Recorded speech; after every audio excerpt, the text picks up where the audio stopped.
lawyer Khandelwal, people know the accountability is coming directly from the Khandelwal, right?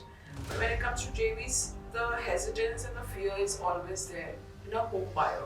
Amalgamation is because the government is encouraging it. It makes sense even for us. It makes sense for the end customer to to go into a project which has that much more to offer for your money. So Anirudh, from your vantage point, what would you say are the current trends that are shaping the real estate industry, especially the city, Mumbai city? What are the trends you think people need to watch out for and are actually, making the real estate industry grow and evolve further? I think one of the trends that people have to look at that has a very practical application to it also is consolidation. You have a project, your neighbor has a project, don't necessarily look at it as competition. Look at whether you both can pool in resources and create a better project. Amalgamate and generate more value. At the end of the day, you have a 1,000 square foot project, 2 BHKs. He has a 1,000 square foot project, 10,000 square foot project, or 1,000 square meter project. He has a 1,000 square meter layout. You guys both are making 2 BHKs competing with each other. Rather see if you can join hands, get more projects involved. Because what is happening is the sense of gated community is somewhere being appreciated across Mumbai. Yeah. Earlier, what used to happen is the reason why western suburbs are such a strong market is because the sense of gated community. So you can make that much more within the layout, and you will know that that will be appreciated. So like 200 flat projects, 600 flat projects. These were some things that were appreciated. Kandivali, Malad, Borivali. But now you come towards Parla. I know that in Parla there are now projects which are 180 flat projects. The reason being that when the lockdown happened, people realized that they are a social creature. There is only so much sociability that they will be able to maintain within their own project. You can't reach out to everyone that you used to reach out to. You can't do everything that you used to do. The size of the project, and Mumbai being a very small city, there is only so much availability of land. So you want more done on the land than what you are getting, always. That happens by amalgamation, and that is somewhere also happening, but it is not something that people are aware of. When RERA started, there were 20,000 developers. Yeah. After RERA, after demonetization, after everything that our industry has witnessed, all the regularizations that have been put into place, there are, I think, now 12,000 developers. This number is further going to shrink. I think as it shrinks, the idea should not be that, the 12,000, let's say, 2,000 just vanished away. No, the idea is that the 2,000 developers should join hands with other developers. And that is somewhere I think also a generational shift, because today when I have a project and I'm talking to my friend and we realize that there is maybe a plot in between, rather than fight for that plot, we just go like, what, you come in, the three of us can pool together. The government has incentivized us making amalgamated projects, because in the long run it puts lesser load on the infrastructure. I can provide more within that land. The end point of resources allocation is that much better. So to that level, my open space deficiencies will be lesser. My number of the layout size will be better, so I can plan it better. So to that effect, rather than fight for it or something, why don't we both join hands? Why don't we offer more value to the stakeholders, to the societies that are being redeveloped, so to the committee members, and also to the endpoint customer.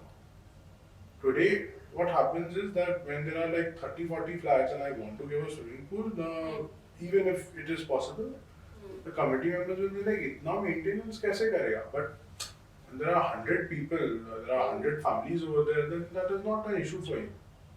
So look at amalgamation, rather than worrying about, that guy can, I have to outshine that guy. Look at collaboration. So when you talk about amalgamation, even for our viewers to understand, we are talking about JVs, right? Joint ventures. Yeah. So when it comes to joint ventures, of course, it does have its advantage, but it also has its disadvantage. I'll quote a recent example, DB Reality, right? They have a lot of other partners involved in, and then that project did not kick off like how it was promised to home buyers. Money was stuck off home buyers. Yeah. So even that creates a bit of hesitance from home buyers. So how a home buyer should know that this JV is going to be like where I won't get my money stuck. There will be delivery happening, possession happening, because in joint ventures at least they know there are so many partners, right? In a standalone building, like how you said, for your Khandelwal, people know the accountability is coming directly from the Khandelwal, right? But when it comes to JVs, the hesitance and the fear is always there in a home buyer.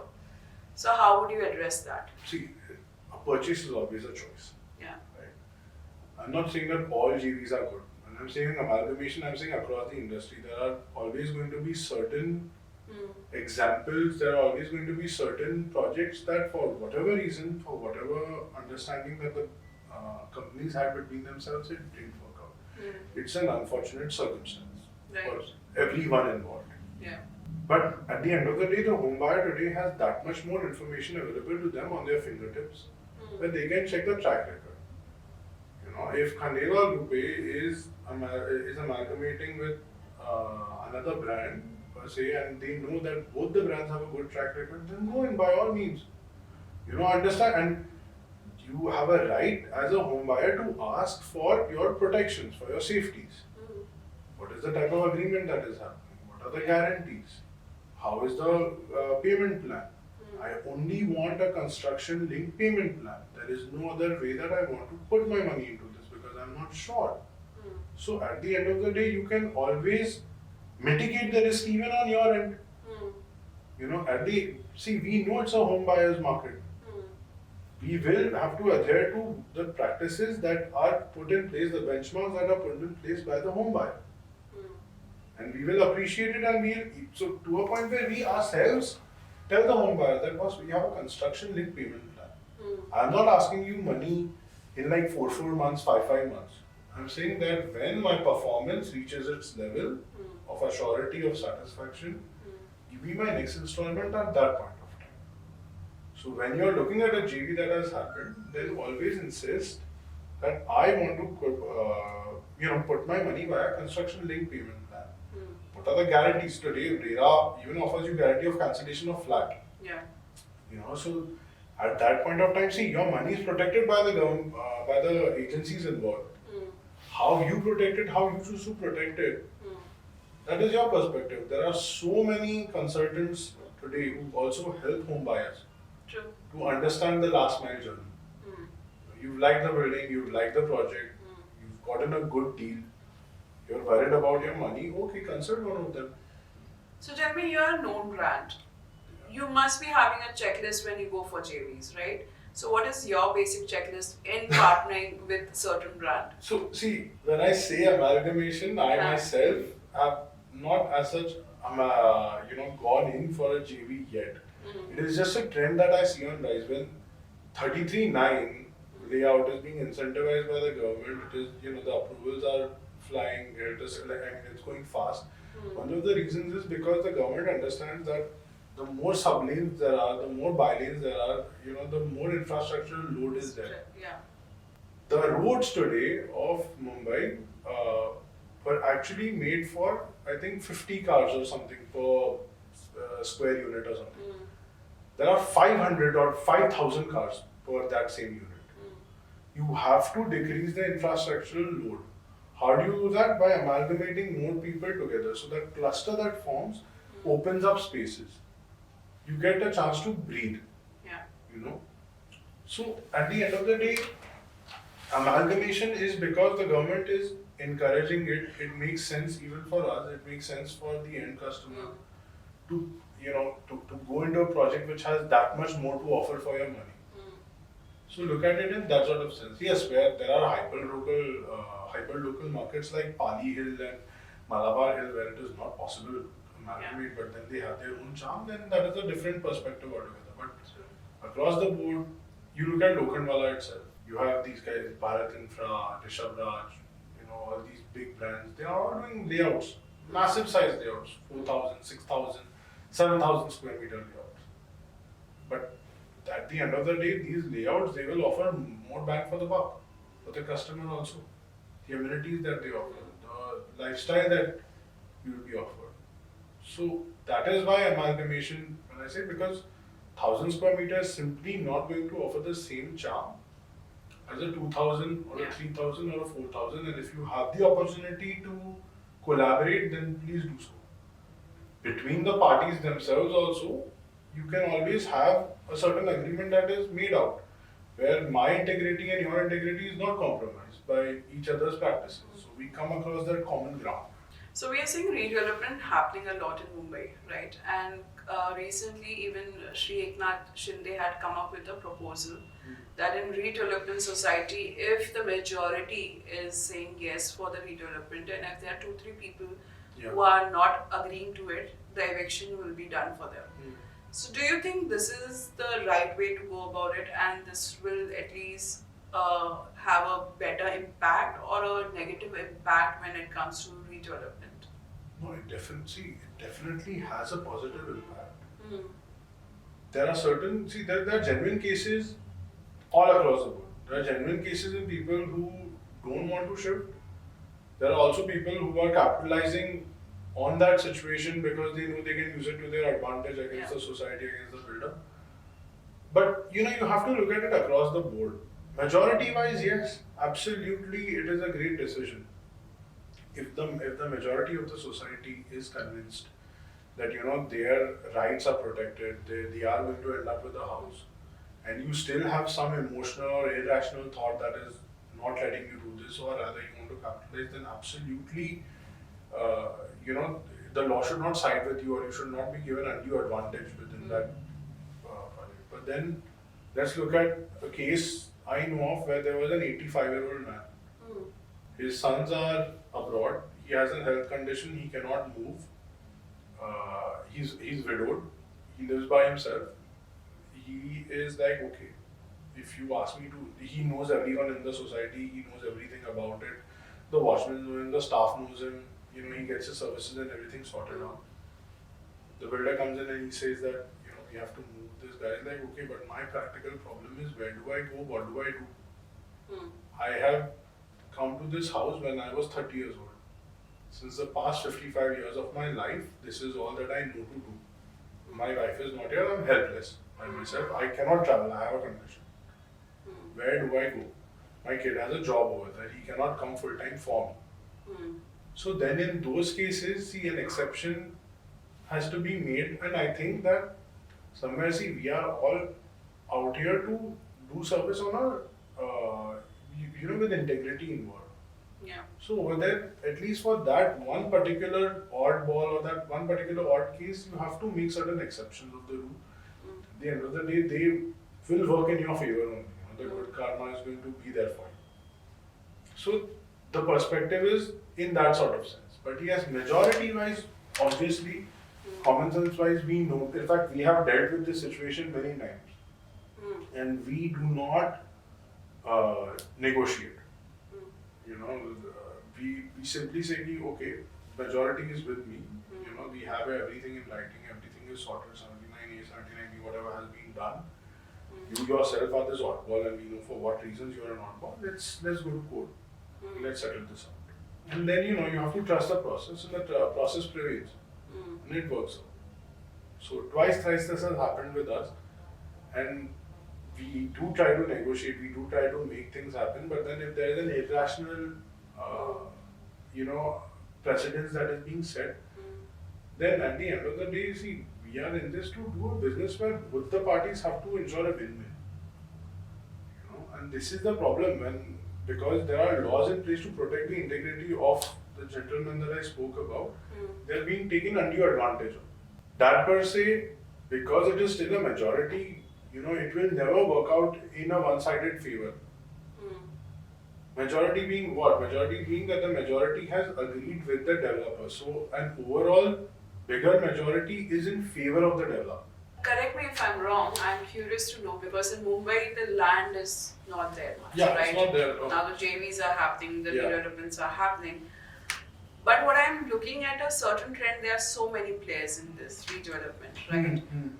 There's a different way and approach is also being done, which is also, as you said, society compares ना कि बाजू वाले को इतना मिल रहा है और उसका ऐसा चाह रहा है.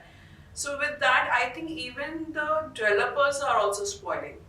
Meaning, where I'm also seeing there are redevelopment societies in a very good prime location. So every developer is bidding for that particular location. Every developer is treating it as, Aapko, let me take you to a 5-star. Let me take you a fine time and explain you how the project will look like. And even the customers are happy, society is happy, and what they're telling to the other developers, वो तो हमें वहाँ ले गया, Hayat. So I have seen such talks. My point is, it's going to impact, right? It's going to impact a better players in the long run because there's no rule set. Yeah. Even to a developer. You are approaching a society, follow these protocols.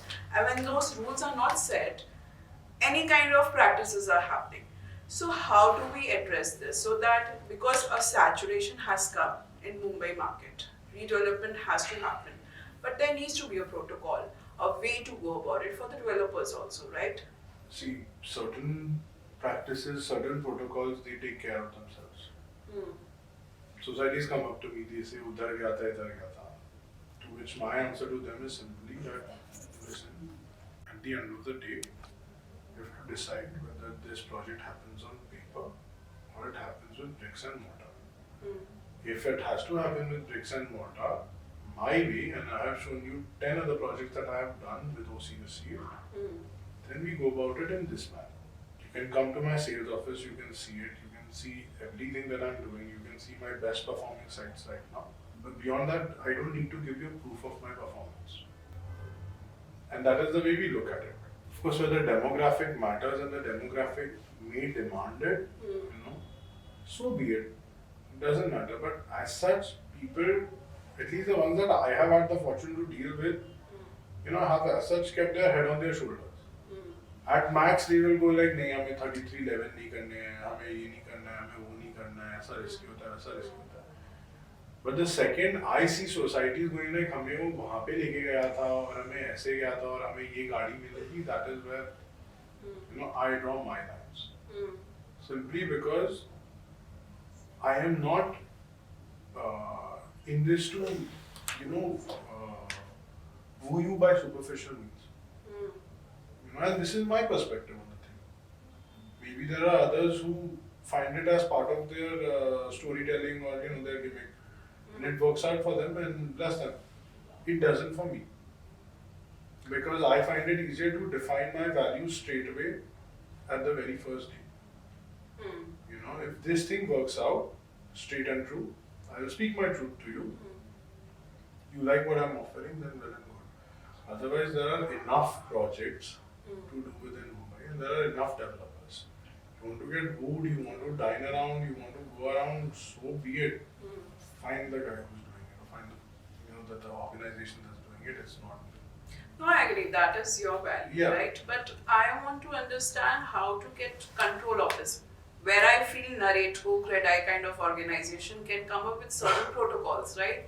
So why is this not happening? Because the thing is that at the end of the day, somewhere certain experiences teach the industry themselves certain things, certain practices, then they know.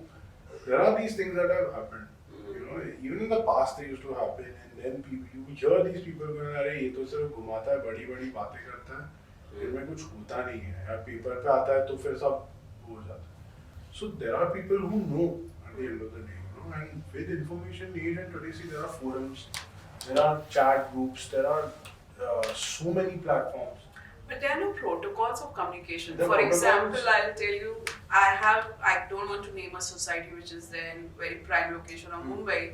There were 3 players bidding for it, where even the developer who had a certain track record could go to the extent to telling Mumbaiers, oh, iska aisa hai, I know him personally, ye aisa hai. Bad mouthing the other player in front of the customer. So don't you think there should be a protocol even how developers are dealing with these societies? Is it a bad practice? Yes, it is. Bad norming someone. Is it something that's unfair? It's not slander that's being written. How I want to view a certain society depends on the curation of my information. Ethical, non-ethical is a different subject altogether. For a certain person, it must be that the competition is cutthroat. I must do what it takes. My perspective, as I've said, is a little hippie as compared to that, where I say make peace, not war. तू कर रहा है, मैं कर रहा हूँ, चल साथ में करते हैं. These things, at the end of the day, they make your track record. So today, a person can go like, उसने मेरे को इधर घुमाया. Say, okay, उसके कितने projects को उसी आया है. And if his projects have more OC than mine do, then go for it. But I know there was a society very recently in Bandra who said that this certain gentleman is saying that he will not sell a flat till he gives the flats to the society. I said, please go with that person. Best of luck to you. The day the project happens, I would want you guys to make a case study and give it back to me. I would like to read about this practice. But this is not me. I'm a self-funded developer. My working capital is extremely expensive, and it is being utilized continuously. You guys are in Bandra, well and understood. You guys are not, floating on cloud nine. This is happening on Earth. My realities are different. So if you want to go ahead with that developer, at the end of the day, it's your choice. That's where it matters. At the end of the day, the public, it boils down to choice, right? People learn, people understand. How many times can this gimmick work? How far can it work? It stops itself. And then when it does stop, at that point of time, it is looked at from a certain perspective. Whether it is a good practice or a bad practice. Then that practice has its own red flags. People understand that if we हम लोग को ऐसे लेके गया ऐसा खाना खिलाया मतलब there is something hanky panky. It does happen. It does happen as I'm not even that old within the industry. I'm only doing this since the last 10 years, but I have seen things change. I've seen the customer get smarter. I've seen the stakeholders get smarter. So people demand certain things. So you still feel it should not be regularized right now by the bodies which are there in place when it comes to realtors? I feel that it is a very subjective issue, and I feel that there are more pressing issues that need to be addressed rather than this one. And those are things that we are actually addressing and we are looking at also. Now, when you say mitigate pollution, yes, mitigate pollution. How do you mitigate pollution? Where the costs that are incurred do not become a burden on the project and become a burden on the end customer. Yeah. Today, I don't want to go up to my customer and go like, आपका per square foot rate बढ़ गया क्योंकि मुझे government ने बोला ये करने को और इसकी वजह से जो मैं मशीन लेके आया ना इनका बिल ऐसा है तो इसका एंड पॉइंट ऐसा है. So there we fight the good fight. Certain things you take on faith that they will take care of themselves, and they do. As I said right at this, somewhere in our interview that there were 20,000 developers pre-RERA, pre-demonetization. Yeah. They shrank down to 12,000 developers. This number is only going to go further down. No, I agree How on it that. goes down is, see, the people who are about that life, wine, dine, fine, whatever, they might either decide to leave or they might decide to come to a developer and say, listen, you know what, you're good at making the structure, I'm good at wooing the guys. Let's amalgamate and play to our strengths. And at that point of time, I don't mind. Probably my only request in that would be don't slander anyone.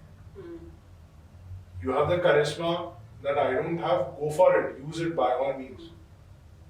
You probably don't get to a point where you understand how the practicalities of making the structure actually work.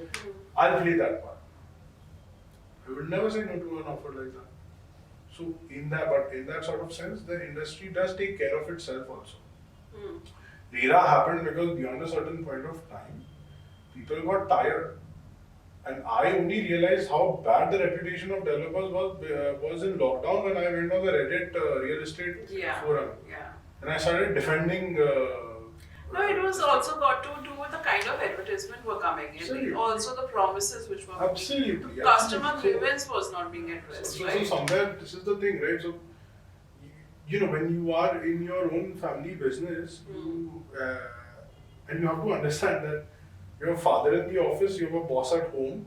Your personal professional life takes a hit beyond a certain point of time. You do not want to look at the professional sphere, which is why knowing your exposure becomes that much more important. Which is why bodies like Narendra Kritai, they matter, because when you are part of a larger whole, you get to know that much more. You get to know the problems that other people are facing that you know already to avoid. True. Or solutions that you can incorporate today, which otherwise is always recycled within that same circle. So you open your mind, you get to know that much more, and that is where you also know that collaboration, at least that is my perspective of the way I have seen things. It works way better.